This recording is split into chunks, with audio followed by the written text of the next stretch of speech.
Hello. তো আজকে আমরা যেটা করতে চাইছি ওই যে গলীয় তলে আলুর প্রতিসরণ সংক্রান্ত যে প্রবলেমগুলো সেগুলো করব, ঠিক আছে? সেট 2-তে একদম লাস্টে প্রবলেমগুলো রয়েছে, গলীয় তলে আলুর প্রতিসরণ সংক্রান্ত প্রবলেম। ওকে, গলীয় তলে আলুর প্রতিসরণ।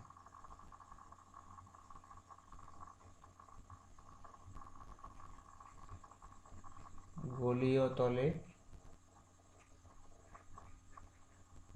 আলুর প্রতিসরণ।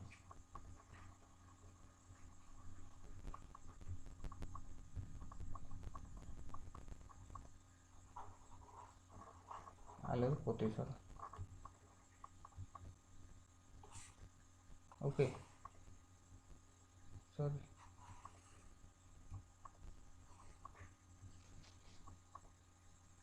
তো কী প্রবলেমসগুলো রয়েছে দেখা যাক। ফার্স্ট যে প্রবলেমটা রয়েছে সেই প্রবলেমটা দেখি কী বলছে। বলছি 10 সেন্টিমিটার বক্রতা বিশিষ্ট একটি কাজ নির্মিত অর্ধগোলকের বক্রতলের সামনে 10 সেন্টিমিটার দূরে একটি বস্তু আছে। প্রতিবিম্বের অবস্থান নির্ণয় করো। তাহলে প্রথম হচ্ছে 10 সেন্টিমিটার বক্রতা বিশিষ্ট কাজ নির্মিত অর্ধগোলক। ওকে, তাহলে যদি একটা অর্ধগোলক হয়, সাপোজ একটা অর্ধগোলক রয়েছে, অর্ধগোলকটার ব্যাসার্ধ বলা আছে 10 সেন্টিমিটার, মানে 10 সেন্টিমিটার। এটা আমি এক্সিস ধরলাম, ঠিক আছে? তাহলে এইটুকুটা বলছে 10 সেন্টিমিটার, 10 সেন্টিমিটার। ওকে, এইটুকুটা বলছে 10 সেন্টিমিটার। আবার যে বস্তুটা রয়েছে অর্ধগোলকের বক্ষতলের সামনে 10 সেন্টিমিটার দূরে, কারণ এটা বক্ষতল, তার মানে এখান থেকে 10 সেন্টিমিটার দূরে এখানে একটা অবজেক্ট রয়েছে সাপোজ। তাহলে অবজেক্ট ডিস্টেন্সটা কত? অবজেক্ট ডিস্টেন্সটা এখানে যেটা দিচ্ছে 10 সেন্টিমিটার। তাহলে এটা ইউ, তার মানে আমি ইউ সমান বলতে পারি কত? ইউ সমান বলতে পারি -10 সেন্টিমিটার। কেন না? আপতিত রশ্মি কোন দিকে যাবে? অবজেক্ট থেকে এইদিকে যাবে, এইদিকে আপতিত রশ্মি যাবে অবজেক্ট থেকে। এবার যদি সাপোজ আমার অভিলম্বটা সাপোজ এটা হয়, তাহলে এইদিকে এবারে অবিলম্বের দিকে সরে আসবে। ওকে, এইভাবে সরে আসবে। তাহলে একে যদি আমি পিছন দিকে বাড়াই তাহলে আমি ইমেজ পজিশানটা পাবো। সেটা ডিপেন্ড করছে, ওকে, যে ইমেজটা এইদিকে সৃষ্টি হবে না এদিকে সৃষ্টি হবে। যদি ভিটা নেগেটিভ বেরোয় তাহলে বুঝবে এইদিকে সৃষ্টি হবে, যদি পজিটিভ বেরোয় তার মানে রশ্মিটা আরও বেশি বেঁকে যাবে, সেক্ষেত্রে এইদিকে সৃষ্টি হবে। তো সেটা আমরা দেখবো, বাট আমাদের এখানে কাজ হচ্ছে ভিটা নির্ণয় করা। তাহলে ইউটা দেওয়া আছে -10 সেন্টিমিটার। ওকে, ক্যাপিটাল আরটা তাহলে কত? বক্রতা ব্যাসার্ধ দেওয়া আছে 10 সেন্টিমিটার, এটা কিন্তু প্লাস হবে, কারণ এখান থেকে যদি আমি পরিমাপ করি তাহলে এইদিকে যাবো সামনের দিকে, তাহলে অবশ্যই +10 সেন্টিমিটার হবে। আর ইউটা কী হচ্ছে? এখান থেকে অপরিত রশ্মির অপোজিট যাচ্ছে, তাই মাইনাস হচ্ছে। এবারে আমাকে ভি নির্ণয় করতে হবে। μ1 μ2 দেওয়া আছে, তাহলে যে মিডিয়াম থেকে স্টার্ট করছে সেটাকে আমরা μ1 বলবো, রশ্মিটা। তাহলে μ1 সমান এখানে 1, আর μ2 মানে হচ্ছে এই, এটা কী দিয়ে তৈরি? কাঁচ দিয়ে তৈরি, কাঁচ নির্মিত, মানে μ সমান 1.5 বলা যেতে পারে। তাই যদি এখান থেকে আমরা ক্যালকুলেশনটা করি, গাউসের ইকুয়েশন যদি ইউজ করি, আমরা কী লিখবো এখানে? μ2 divide by V minus μ1 divide by U is equal to μ2 minus μ1 divide by R. এবার মানগুলো বসাবো। তাহলে μ2 হচ্ছে যে 1.5, তাহলে 1.5 ডিভাইড বাই ভি মাইনাস μ1 হচ্ছে যে 1, ইউ হচ্ছে যে -10, ইজিক্যাল টু μ2 হচ্ছে যে 1.5 মাইনাস 1 ডিভাইড বাই 10। তাহলে এখান থেকে আমরা ভিটা পাবো। তাহলে 1.5 ডিভাইড বাই ভি, এটা মাইনাস মাইনাস প্লাস হয়ে যাবে, কারণ এদিকে গেলে অবশ্যই -1/10ই হবে। এটা 1.5 মাইনাস 1 মানে হচ্ছে 0.5, তাহলে 0.5/10। তার মানে এটা হচ্ছে 0.5 মাইনাস 1, আর আমি লিখতে পারি এখানে -1 plus 0.5 divide by 10, so it will be 1.5 by v is equal to minus 0.5/10. So 0.5 1.5 is 3, so v is equal to -10, -30. v is equal to -30 centimeter. মানে শুধু যদি আমি কার্ভ সারফেসের রিফ্লেকশনটাকে ধরি তাহলে আমার ভিটা আসছে এটা, মানে এইখানে আমার ইমেজটা তৈরি হবে অনলি ফর দ্য কার্ভ সারফেসের ক্ষেত্রে, যেটা আমার 30 আসছে, 30 সেন্টিমিটার। ওকে, কিন্তু ব্যাপার হচ্ছে যে তারপরে আবার এ কিন্তু কী হচ্ছে, এই সারফেসে প্রদর্শিত হবে অবশ্যই। তাহলে এই সারফেসে প্রদর্শনের জন্য তখন কি হবে, তখন এই সারফেসটির জন্য এর যেটা অবজেক্ট হবে সেটা হবে এর ইমেজটা, ফার্স্ট সারফেসের জন্য যেখানে ইমেজটা তৈরি হয়েছে। তাহলে ফার্স্ট সারফেসের এখান থেকে ইমেজ ডিস্টেন্সটা কত, 30 আছে। আর এই সারফেসটা থেকে কত হবে, এই সারফেসটা থেকে 40 হবে, কারণ এখানে আরও এক্সট্রা 10 আছে তো বক্ষপথ ব্যাসার্ধটা।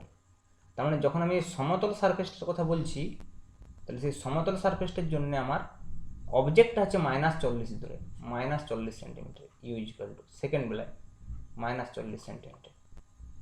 এখানে আমাকে তাহলে ফাইনাল ভিটা আমি এখানে পাবো, ভিটা আমাকে নির্ণয় করতে হবে। ওকে, আচ্ছা তখন কিন্তু এইটা μ1 হয়ে যাবে আবার, তখন হয়ে যাবে, কারণ তখন কি হচ্ছে এই সারফেস থেকে এই সারফেসে আসছে, এই মিডিয়াম থেকে এই মিডিয়ামে আসবে, অবশ্যই এদিকে আসবে। তাহলে এটা হচ্ছে μ1 হয়ে যাবে, তখন হচ্ছে যে 1.5, আর যেটা আগে μ2 ছিল, আর μ2 হয়ে যাবে তখন 1, মানে বায়ু মাধ্যম। তাহলে আমি এবার ক্যালকুলেশনটা করে দেখবো যে কত আসছে। তাহলে সেম এই ফর্মুলাটাতে বসাবো, আর আরটা এখানে নেগেটিভ হয়ে যাবে, আরটা ইনফিনিটি হয়ে যাবে, কারণ হচ্ছে যে এটা তো প্লেন সারফেস বলা আছে। তাহলে প্লেন সারফেস যেহেতু এটা প্লেন সারফেস, তাহলে প্লেন সারফেসে আর আমরা কত জানি, ইনফাইনাইট। তাহলে কত μ2/v, তাহলে μ2 কত আছে 1, 1 ডিভাইড বাই ভি আমাকে নির্ণয় করতে হবে, minus 1.5 by -40 equal to μ2 minus μ1 divide by R. μ2 minus μ1 divide by এটা 0 হয়ে যাবে, কারণ আর যদি ইনফিনিটি এটা 0 হয়ে যাবে, এটা বসান দরকার নেই। তাহলে 1/v সমান কত আসছে, 1/v সমান আসছে যে -1.5/40। তার মানে ভি সমান আসবে -40/1.5, মানে 3/2, 3 × 2, তার মানে 80 ডিভাইড বাই 3। ওকে, তো এটা যদি আমরা করি আমরা অ্যান্সারটা পেয়ে যাবে, মাইনাস হবে -26.67।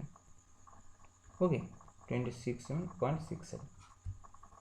তাহলে এখান থেকে আমরা ভিটা পেয়ে যাবো 80 ডিভাইড বাই 3, দেখে নিতে পারো ক্যালকুলেটারে হিসাব করে। 80 ডিভাইড বাই 3 আমি চেক করে নিচ্ছি যে 80 ডিভাইড বাই 3 is 26.67। ওকে, এবার এই অঙ্কটা যেটা নেক্সট পার্টটা আছে সেটা বাড়িতে চেষ্টা করবে, কারণ সেম আছে। এখন বলেছি যে বস্তুটিকে অর্ধগোলক থেকে আরও 15 সেন্টিমিটার দূরে রাখা হয়েছে। তাহলে প্রথমে ইউটা ছিল 10, আরও যদি 15 সেন্টিমিটার দূরে রাখা হয় তার মানে ইউটা হবে -25। তাহলে সেই অনুযায়ী প্রথমবার একবার ভি বের করতে হবে কার্ভ সারফেসের জন্য, দিয়ে সেই ভিটাকে ধরে এই প্লেন সারফেসটার জন্য অবজেক্ট ডিস্টেন্স বের করে আর একবার ক্যালকুলেশনটা করতে হবে, তাহলে ফাইনাল ভি বেরোবে। মানে সেম টু সেম হবে, শুধু এখানে ইউটা প্রথমে 10 ছিল, ওখানে ইউটা প্রথমে 25 হবে, সেই অনুযায়ী ভি বেরোবে প্রথমবারে, সেই ভিটাকে কাজে লাগাতে হবে সেকেন্ড টাইমে। ওকে, তাহলে এইবারে এই এই এই প্রবলেমটা যেটা নেক্সট পার্টটা এটা আমি হোম টাস্ক দিয়ে রাখলাম। তাহলে আমি নেক্সট কোয়েশ্চেনে চলে যাই, কোয়েশ্চেন নম্বর 2তে। মানে এইগুলো কিন্তু আমি যে বইটা থেকে এখানে প্রবলেমগুলো পড়েছি নাও মিলতে পারে নতুন ভার্সনের বইয়ের যে কোয়েশ্চেন নম্বরগুলো, ঠিক আছে। তবে প্রবলেম সেট 2তে লাস্টের যে পোর্শনটা রয়েছে গলীয় তলে আলোর প্রতিসরণ, ওই সেকশনটা আমি করছি।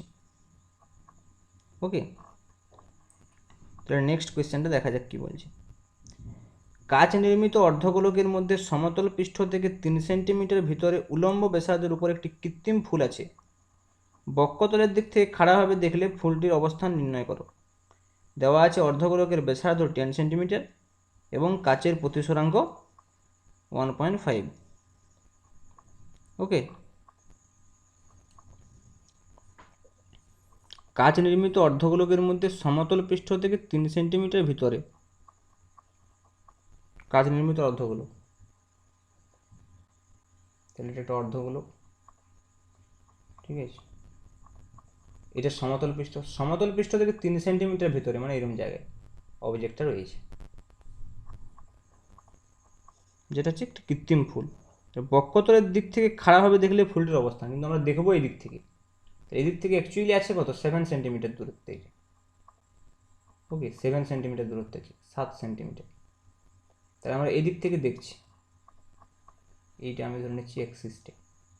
তার মানে আমার এখানে যে অবজেক্ট রয়েছে সেই অবজেক্ট থেকে রশ্মিটা কোন দিকে আসবে, এই দিকে আসবে, রশ্মিটা এই দিক থেকে এই দিকে আসবে। ঠিক আছে, এবারে আমার এখানে যেটা বক্রতা ব্যাসার্ধ, সেই বক্রতা ব্যাসার্ধ অনুযায়ী মানে বক্রতা ব্যাসার্ধের উপর যে লম্ব, সেই লম্ব অনুযায়ী আমার এটা অভিলম্বের দিকে সরবে বা অভিলম্ব থেকে দূরে সরে যাবে। তাহলে এখানে কী হবে, এখানে অভিলম্ব থেকে দূরে সরে যাবে। তাহলে আমার অভিলম্ব কোনটা হবে, এটা এখানে পয়েন্টের জন্য আমার যদি এইদিকে সারফেসটা থাকে তাহলে এইটা অভিলম্ব হবে। তার মানে অভিলম্ব থেকে দূরে সরে যাবে মানে এইদিকে আসতে চাইবে। তো আমার এখানে যেটা মেন বেশি কোনটা μ1 আর কোনটা μ2 হবে। তার মানে এই ভেতরের অংশটা হবে μ1, যেটা হচ্ছে 1.5, আর যেদিকে যাচ্ছে বাইরে সেটা হচ্ছে μ2, তার মানে সেটা হচ্ছে 1। আর এই সারফেসটার জন্য তাহলে এখান থেকে আমার অবজেক্ট ডিস্টেন্স কত হচ্ছে, সারফেসটার জন্য অবজেক্ট ডিস্টেন্স হচ্ছে ইউ সমান -7 সেন্টিমিটার হয়ে যাবে। অবজেক্ট ডিস্টেন্স ইউ সমান -7 সেন্টিমিটার, কারণ বক্রতল থেকে 7 সেন্টিমিটার, টোটাল বক্রতল 10 দেওয়া আছে, আর সমতল সারফেস থেকে যদি 3 সেন্টিমিটার দূরে থাকে তাহলে এখান থেকে 7 সেন্টিমিটার দূরে থাকবে। তাহলে এখান থেকে অবজেক্ট ডিস্টেন্সটা 7 সেন্টিমিটার হয়ে যাচ্ছে। আর আর তো আমরা বুঝতে পারছি এখান থেকে যদি এদিকে ধরে নেগেটিভই ধরবো, কারণ আমাকে সবসময় সারফেস এখান থেকে ধরতে হবে। এটা আপতিত রশ্মির অপোজিটে যাচ্ছে, তাহলে আর ইকুয়াল টু নেগেটিভ হবে, -10 সেন্টিমিটার হবে। ওকে, তাহলে ইউ আর পেয়ে গেলাম, μ1 μ2 পেয়ে গেলাম, আমাকে ভি নির্ণয় করতে হবে। তাহলে সেই ফর্মুলাটা লাগিয়ে দেবো আবার। তাহলে μ2/v মাইনাস μ1/u সমান μ2 মাইনাস μ1 ডিভাইড বাই আর। তাহলে μ2/v মানে কত, μ2 হচ্ছে 1, তাহলে 1/v মাইনাস μ1 হচ্ছে 1.5, তাহলে 1.5/-7 ইকুয়াল টু μ2 মাইনাস μ1, তার মানে হচ্ছে 1 মাইনাস 1.5, ওকে, ডিভাইড বাই আর মানে হচ্ছে -10। তাহলে এখান থেকে আমরা আবার ক্যালকুলেশন করবো।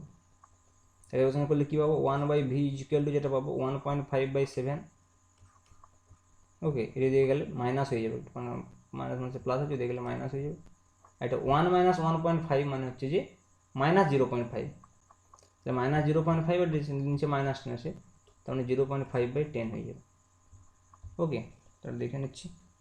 তাহলে 1.5/7 minus 1.5 divide by 7 equal to 0.21, এটা হচ্ছে -0.21 প্লাস 0.5/10, 0.5 ডিভাইড বাই 10 0.05 হবে, 0.05। তাহলে এটা থেকে যদি -0.21 বাদ দিই, -0.16 আসছে, -0.16। তাহলে ভি ইকুয়াল টু কত হবে, -1/0.16, ওকে। সো 1 ডিভাইডেড বাই 0.16, 6.25, 6.09 आंसर दिल। আচ্ছা, এবং এখানে যা দিয়েছে বক্ষতল থেকে 6.09 সেন্টিমিটার দূরে। হ্যাঁ ঠিক আছে, এটা এই 0.69 কাছাকাছি আসবে আনসারটা, আর একটু ঠিক করে ক্যালকুলেশনটা করলে। ঠিক আছে, 6.25 আসছে। তো এগুলো একটু ঠিকভাবে দেখলে আসার কথা, ওটাই আমি একবার দেখছি। 1.5 ডিভাইড বাই 7, আচ্ছা এখানটা কম নিয়ে নেওয়া হয়েছে, হ্যাঁ 0.21 নিয়েছি, বাট 2142 আছে। ঠিক আছে, ওটা ঠিকভাবে নিলে চলে আসবে। এইভাবে কিন্তু এই স্ফেরিক্যাল সারফেসের যে অঙ্কগুলো করতে হবে, ঠিক আছে। তো তাহলে বাকি অঙ্কগুলো আমি বাড়িতে চেষ্টা করতে বলবো, জাস্ট এই অঙ্কগুলো ডিফারেন্ট টাইপের বলে আমি দুটো করে দিলাম। ঠিক আছে, বাকিগুলো বাড়িতে চেষ্টা করলে কিন্তু পারা যাবে এইভাবে রশ্মিচিত্র এঁকে। ঠিক আছে, তাহলে সেই অঙ্কগুলো চেষ্টা করতে হবে বাড়িতে করার, এই প্রসেসটাতে কাজে লাগিয়ে যে প্রসেসটা আমি বলছি। এবং এখানে ওই 1 নম্বর মিডিয়াম 2 নম্বর মিডিয়ামটা ঠিক করে ধরতে হবে। ঠিক আছে, আর যেহেতু দুটো সারফেস থাকছে সেই জন্য অনেক সময় দুবার প্রতিসরণ হচ্ছে, সেটা খেয়াল রাখতে হবে। দুবার প্রতিসরণ যদি হয় তাহলে প্রথম তলে প্রতিসরণের জন্য যে অবজেক্টটা তৈরি হবে সেটা দ্বিতীয় তলে প্রতিসরণের জন্য, প্রথম তলে প্রতিসরণের জন্য যে ইমেজটা তৈরি হবে সেটা দ্বিতীয় তলে প্রতিসরণের জন্য অবজেক্ট হিসাবে কাজ করবে, যদি সেখানে দুবার প্রতিসরণের কোনো অপশান থাকে। ওকে, তাহলে বাকি 4টা অঙ্ক বাড়িতে আমি কাজ দিয়ে রাখলাম, খুবই ইজি প্রবলেম আছে। ওকে, সেগুলো করে রাখ। তো আমি নেক্সট ক্লাসটায় আমি ওই আলোর যে প্রতিসরণের যে লেন্সটা শুরু করে দেবো। ঠিক আছে, এই উইকের মধ্যে আমি লেন্সের ভিডিওটা শেষ করে দেওয়ার চেষ্টা করছি। তারপরে আবার যদি কারেন্টটা ঠিকঠাক হয়ে যায় এই উইকের মধ্যে, তাহলে আমি নেক্সট উইক থেকে আবার লাইভ ক্লাস নেবো। ঠিক আছে।